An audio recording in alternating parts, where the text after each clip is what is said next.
পিন্টু না না তোর গুগলের জিজ্ঞাসা করতো এই জিলাপি মহিলা না পুরুষ? এটা আবার গুগলে জিজ্ঞেস করার কি দরকার আছে? জিলাপি অবশ্যই মহিলা। এই জিলাপি কিভাবে মহিলা হলো আমারে বুঝাও তো একটু।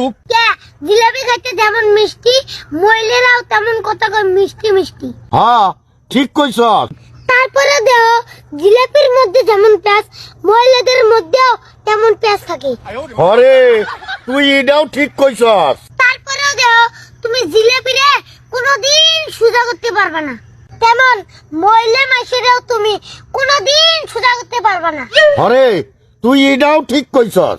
যেমন নানীরা তুমি আজ পর্যন্ত সোজা করে পারলে না। নাতি তুই চমৎকার একটা উদাহরণ দিছিস। দেখতে হবে না নাতিরে কার। তুই আমার নাতি, থ্যাংক ইউ। না না থ্যাংক ইউ না দিয়ে 20টা টাকা দাও। এ হুমন্দি কয় কি রে, খালি টাকা দাও টাকা দাও টাকা দাও। টাকা কি বলবে পাশা দাবাই রায়, হ্যাঁ জান তোর।